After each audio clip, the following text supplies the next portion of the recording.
복되신 주님, 저희들 모두에게 하나님의 말씀을 들리시되 우리의 중심에 감동과 결단이 새로워지게 하시고 말씀 속에 실천해야 될 구체적 사안들이 실천되는 능력으로 우리 모두에게 임하시옵소서. 종을 붙들어 주세요. 예수님 이름으로 기도드립니다. 아멘. 바야흐로 벚꽃 대선이 달아오르고 있습니다. 저마다 대통령 해보겠다고 다 손들고 나서는데 혼자 앉아 생각하기를 저분은 안 나서시는 게 더 좋겠다, 뭐 그런 생각도 개인적으로 들어요. 이 나라의 대통령들의 말로가 하나같이 불행한 모습 보면서요, 그저 더도 말고 덜도 말고 대통령 스스로가 좀 행복한 말로를 보내는 대통령을 갖고 싶다. 하나님, 우리에게 스스로 행복한 대통령 주세요. 저는 요즘 그렇게 기도하고 있습니다. 여러 사람들이 서로 대통령은 아니지만은 좋은 자리, 좋은 이름, 좋은 이득을 얻는 자리에 손들고 자원하고 나섭니다. 신세대들이 쓰는 재밌는 말 한마디가 언뜻 떠올랐습니다. 여러분 아시는지 모르겠어요. 지난 금요일 기도에 오신 분들께는 일러드렸어요. 낄끼 빠빠 그런답니다. 그 뭐냐면 젊은 사람들이 이제 저같이 아직 늙은이는 아니고 그렇다고 이제 젊음은 벗어난 그저 그런 소위 기성세대 아저씨들을 향해서 아무데나 좀 끼어들지 마세요. 그런 뜻으로 하는 비난 같은 소리예요. 낄끼 빠빠 뭐냐면 낄 때만 끼고 빠질 땐 좀 빠지시오, 그런 뜻이랍니다.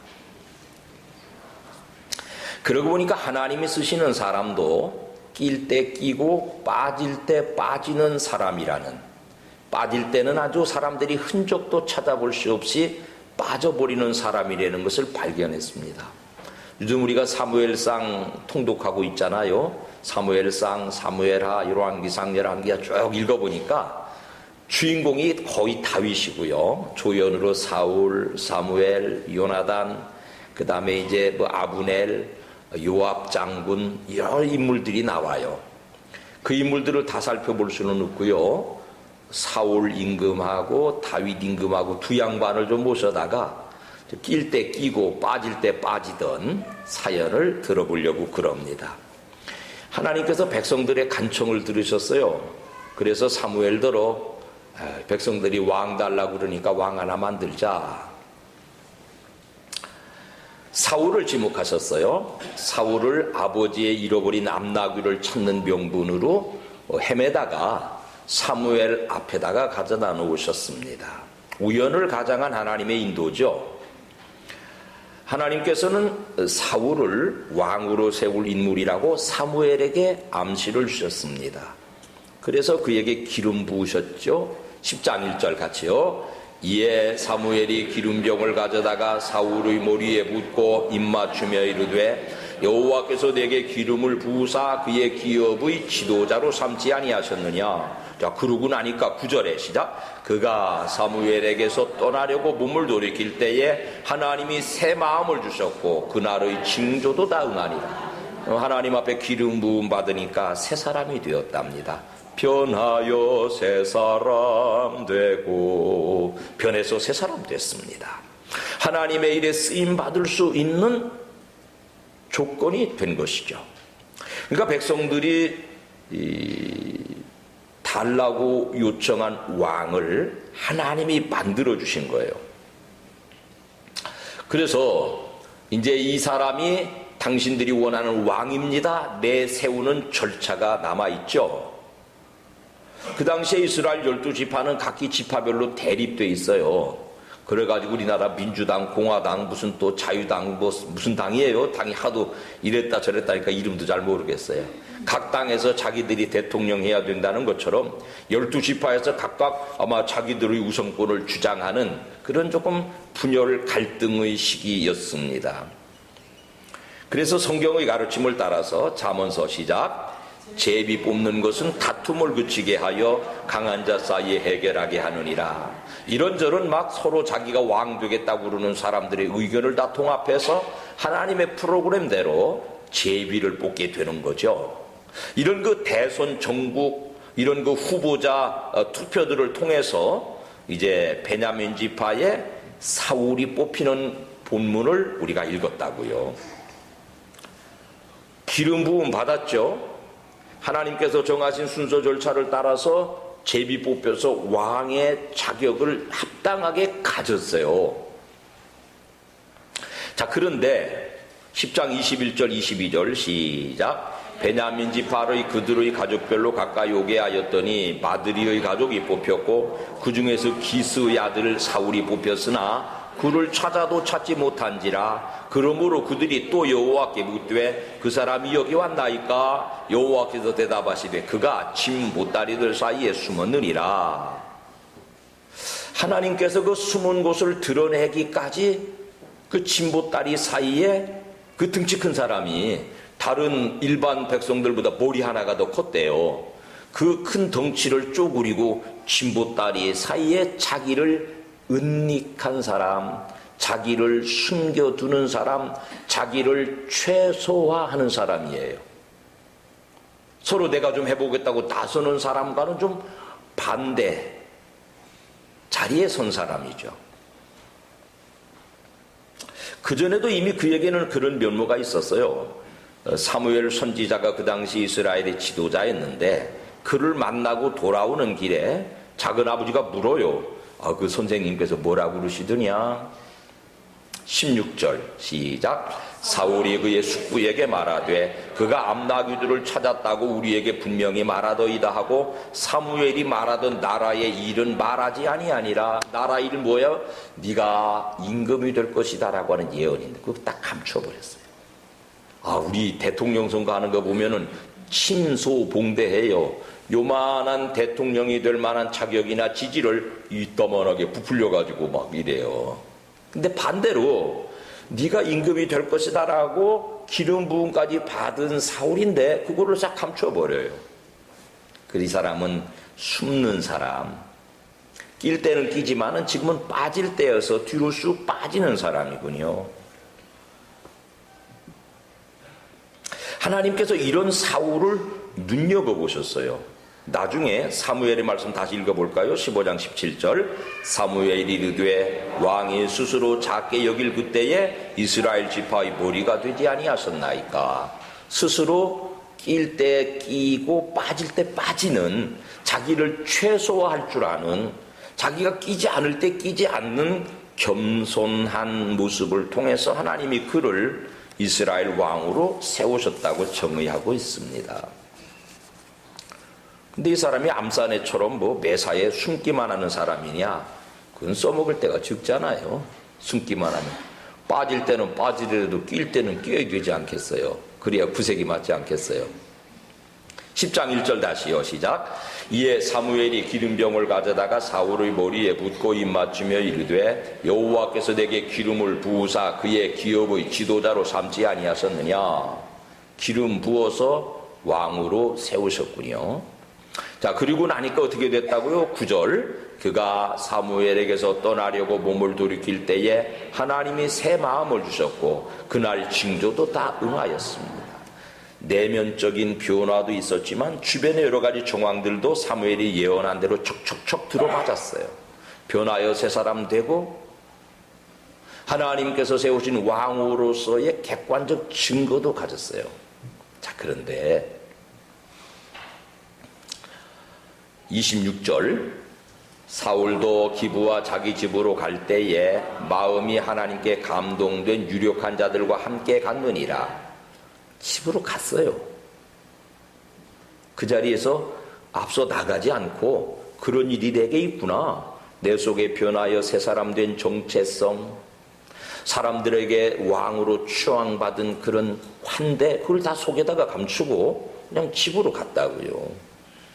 자기 자신이 자기 자신을 최소화하고 있어요. 굉장히 중요한 덕목이에요.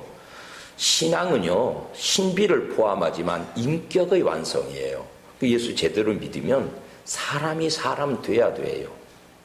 자기를 다룰 줄 알아야 되고 남을 섬길 줄 아는 것이 신앙의 이 땅에서의 완성이겠습니다. 자기를 다룰 줄 아는군요. 그냥 집으로 가는 거예요. 그 다음에 더 중요한 얘기는 27절에 있죠. 시작. 어떤 불량배는 이르되 이 사람이 어떻게 우리를 구원하겠느냐 하고 멸시하며 예물을 바치지 아니하였으나 그는 잠잠하였더라. 어떤 들된 사람들이 사울의 리더십을 따르지 않고 저까지 게 뭐라고 나서서 그러면서 고개를 절레절레 흔들었단 말이에요. 사람들이 이런 모욕당하고 이런 취급당할 때 분노합니다. 근데 이 사람은요 그냥 그런가 보다 잠잠히 사람들의 멸시를 담담히 받아들였어요. 사람들이 나를 어떻게 대하는 것을 담담히 받아들일 수 있으면 그거 예수 제대로 믿는 인격이에요. 사람들이 좀 추워준다고 하늘 높이 올라가지 마시옵소서. 아멘 들으세요. 사람들이 좀 추워준다고 하늘 높이 올라가지 마시옵소서. 그냥 있는 대로 말씀드릴게요. 사람들이 조금 먹어댄다고 그냥 분노하지도 마시옵소서. 사람들의 사람을 향한 대접을 있는 그대로 담담히 받아들이니까 하나님이 쓰실 만한 인물이 되는군요. 그런 사울은 그래서 담담히 자기 일상으로 돌아가서 여전히 기브아에서 농사일하고 있습니다. 그런데 암몬 사람들이 쳐들어왔어요. 겁이 난 백성들이 그 소식을 사울에게 전했습니다. 5절 11장 시작. 마침 사울이 밭에서 소를 몰고 오다가 이르되 백성이 무슨 일로 우느냐 하니 그들이 야베스 사람이 말을 전하니라. 막 백성들이 울고 불고 당황한 거예요. 왜냐하면 암몬 사람들이 침략해 왔거든요. 그러면은 다 뺏기는 거거든요. 전쟁 준비가 지금 안 돼 있거든요. 이 나라에는.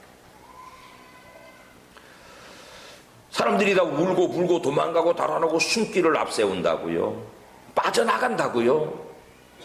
똑같은 상황이 또 발생됐어요. 블레셋 사람들과 전쟁이 났을 때는 13장 6절 사람들의 자세를 보여주어요. 시작. 이스라엘 사람들이 위급함을 보고 절박하여 굴과 수풀과 바위 틈과 은밀한 곳에 웅덩이에 숨었대요. 글쎄 다 달아났대요. 글쎄 접점에서는 싸움의 제1선에서는 사람들이 달아나고 도망갔다는 겁니다.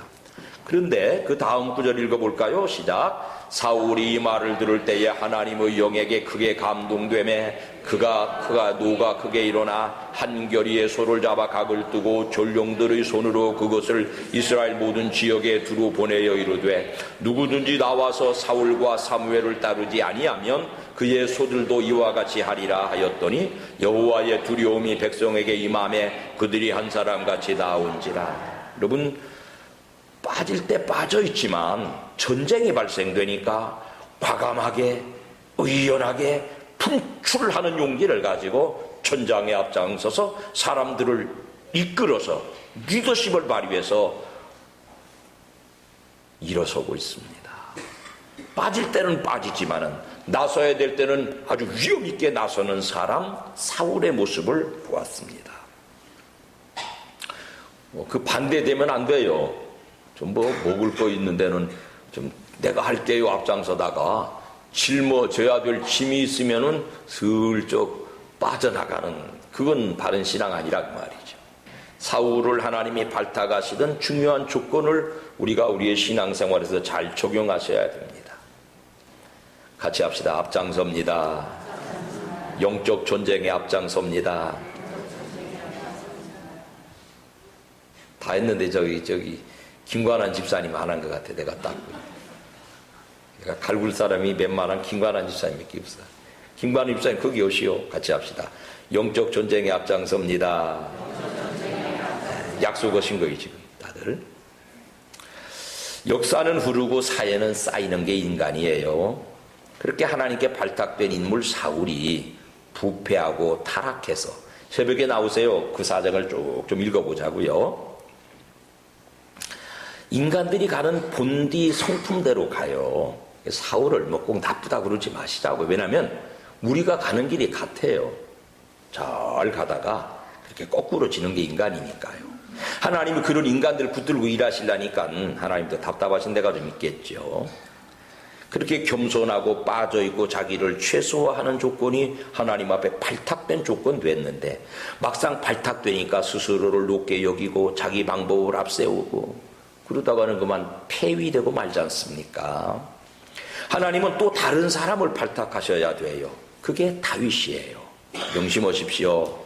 모든 인간의 가는 길 같아요. 우리가 그러므로 하나님 앞에 사는 동안에 부름받고 쓰임받는 인물이 되어야 합니다.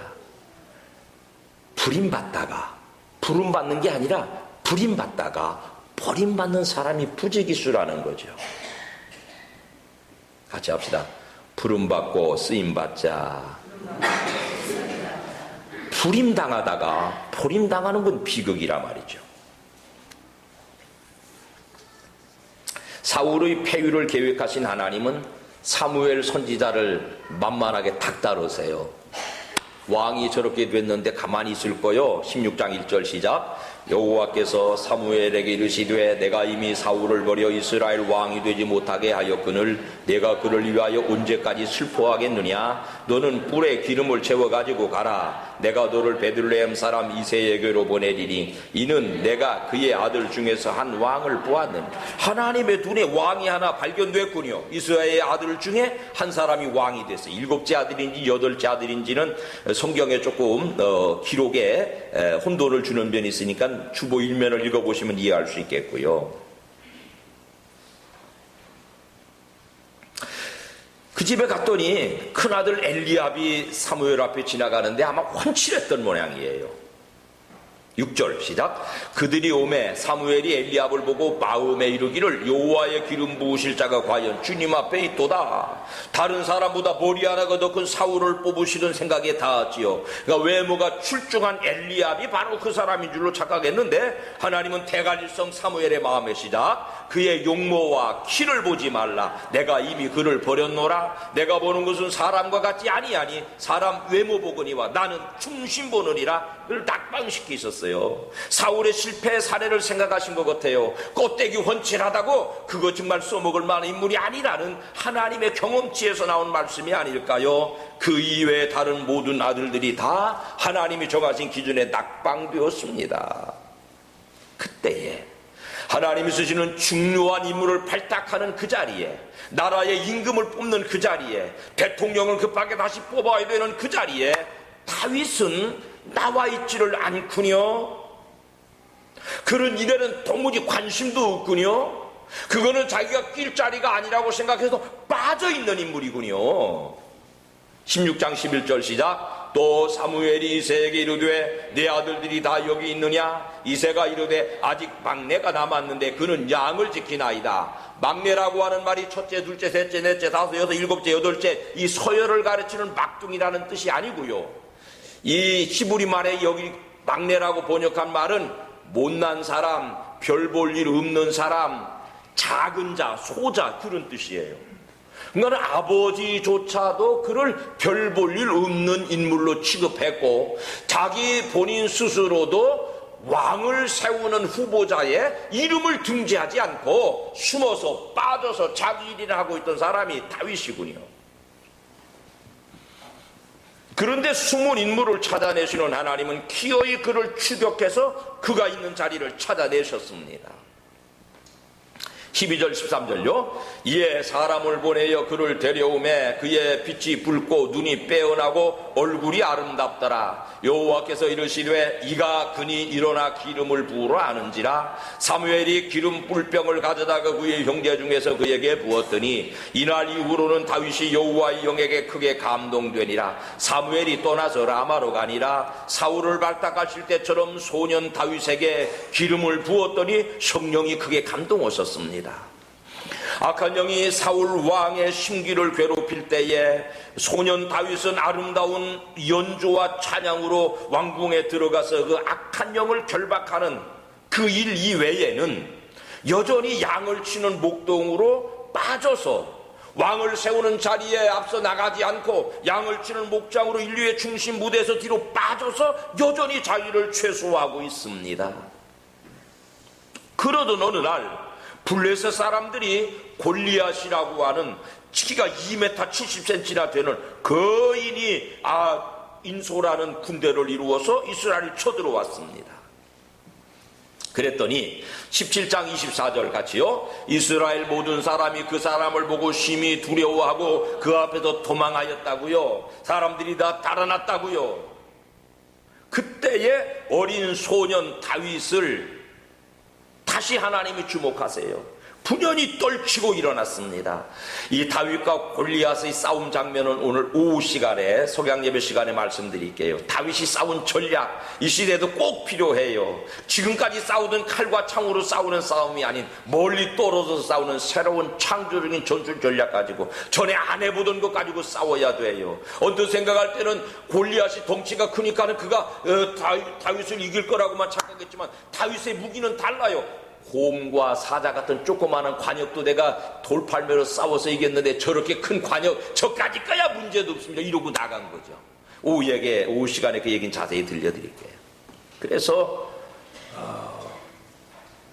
이스라엘 모든 사람들이 달아나고 도망갈 때에 소년의 몸으로 32절 같이요, 다윗이 사울에게 말하되 그로 말미암아 사람이 낙담하지 말 것이라. 주의 종이 가서 저 블레셋 사람과 싸우리이다. 숨어있던 사람이잖아요. 드러나지 않던 사람이잖아요. 자기를 최소화 안으로 웅크리고 있던 사람이잖아요. 그러나 나서야 될 때가 되니까, 감당할 수 없는 대적을 만나니까, 누구도 상대하지 못하다 도망가는 정황을 만나니까 제가 가겠습니다. 분연히 떨치고 일어나는, 낄 때는 끼지만 빠질 때는 빠지지만 나설 때는 나서는 인물로 다윗을 본받게 하십니다. 사울이나 다윗 두 사람 안에 그럴 만한 신앙이 있었어요. 그럴 만한 죄도 들었었습니다. 그러니까 뭐 우리나 사울이나 다윗이나 별반 진대 없다 그 말씀이에요. 자, 그런데 사울은 부림받다가 버림받고 다윗은 부름받고 끝까지 쓰임받잖아요. 뭔 차이예요? 사울하고 다윗하고 지은 죄를 제가 쭉 써봤어요. 목록을. 다윗이 훨씬 무거워요. 다윗이 훨씬 무겁습니다.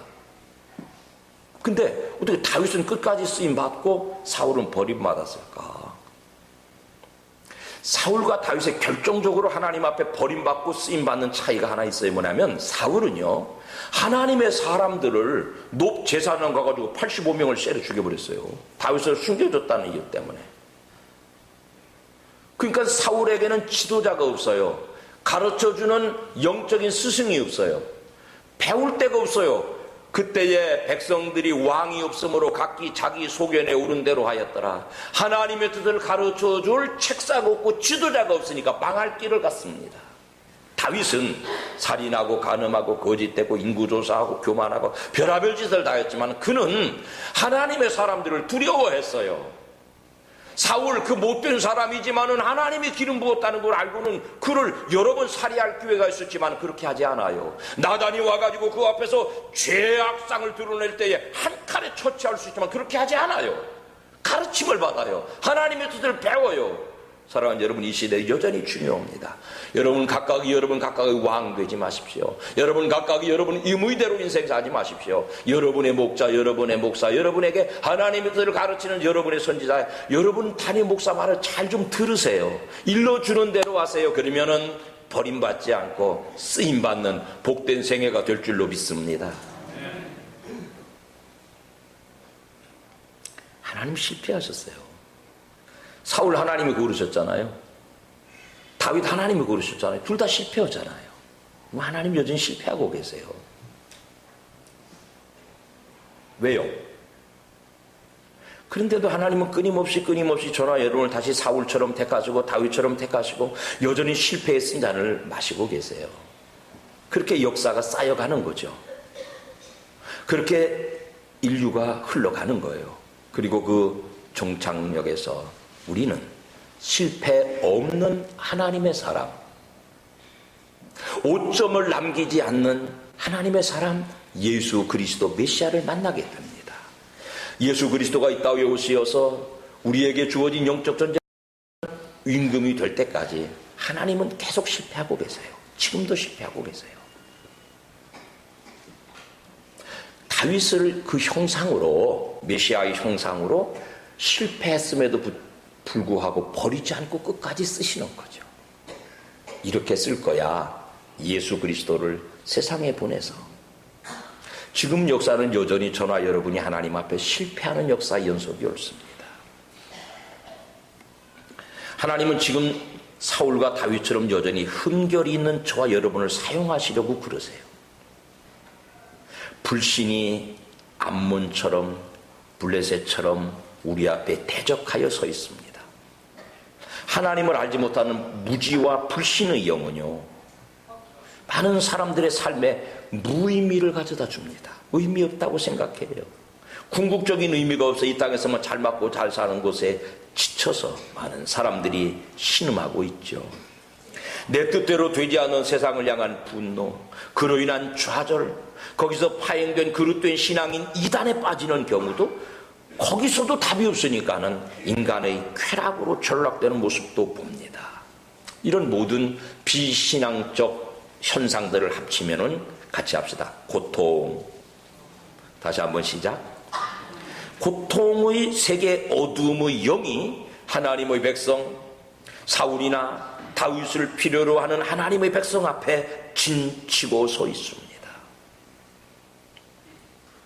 그러니까는 불신 세상을 향하여서 암몬 같고 블레셋 같은 대적들을 향하여서 복음을 가지고 나가는데 모두가 주춤거릴 수밖에 없어요. 그 강력한 세상의 문화나 세력 앞에 그저 작은 모습으로 달아나서 숨고 싶은, 그래서 세상 앞에 자기를 최소화하여서 행장 사이 그들의 침보다리 사이에 숨고 동굴 속에 들어가 숨고 달아나고 싶은 것이 오늘 우리의 심령이 옳습니다. 지금 이 나라 대통령 되라는 자리에 많은 사람들이 나서는군요. 돈 버는 일에, 이름 내는 일에, 즐거운 일에, 작은 것이라도 유익이 있는 일에는 누구든지 이름을 내고 나서기를 좋아합니다. 여러분, 사울과 다윗을 선택해서 쓰시던 하나님 앞에 저나 여러분은 그런 자리에는 자기를 좀 최소화해서 동굴에도 숨고 가서 농사나 짓고 행장 사이에 진보다리 사이에 숨는 성숙한 인격이 되었으면 좋겠어요. 반대로 불신의 세력이 우리 코앞에까지 다가와서 영혼의 강력한 진을 무너뜨리려고 하는 이 영적인 전쟁을 선포한 이 전도대회는 우리 상관가족들 모두가 다 사울처럼 다윗처럼 분열이 떨치고 일어서는, 계산하고 숨어있고 그저 앉아있고 이러지 말고 분열이 떨치고 일어나는 가족들 모두가 되시기를 예수 이름으로 축복합니다. 삼광가족은 삼광, 빛이 세 개랍니다. 세 가지 빛으로 우리 전도대를 좀 짜보았습니다. 맨 처음에 가만히 전도, 작년 재작년부터 저기 뒤에다 물건 갖다 쌓아놨어요. 10,000원짜리 5,000원에 가져가시라고요. 5,000원은 교회에서 전도 헌금으로 지원하는 거니까요. 가져다가 또 찾아가서 선물 나눠주시고 찾아가서 선물 나눠주시고 최소한 7바퀴는 돌아보시라고요. 그 일에는 주저앉지 마시고 그 일에는 분연히 떨치고 일어나시기를 예수님 이름으로 축원합니다.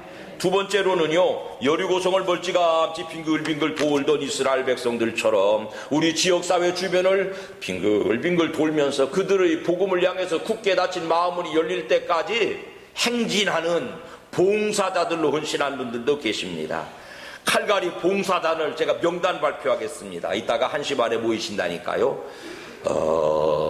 직분 생략하고 성함만 불러드리죠. 강구이, 구양순, 길빛나, 김경미, 김관환, 김숙자, 김진주, 박성실, 박수병, 박용암, 박청순, 박희문, 백예순, 송미원, 우영남, 이숙자, 이은채, 이종택, 임서구, 정구영, 조태현, 차기자, 최매자, 최연순, 한민자. 우리 모든 성도님들은 오늘 1시에 점심 잡수시고 저기 마당에 모종 앞으로 모이셔서 우리 박수병 장로님하고 이번 주부터는 적어도 좀 칼갈이 봉사를 하러 나서도록 결단이 되시기 바랍니다. 여긴 주저앉지 마세요. 여기는 숨지 마세요. 두려워하지 마세요. 사울처럼 다윗처럼 분연히 떨치고 일어나서 내가 나가보리라. 그런 결단이 있으시기를 주님 이름으로 축원합니다.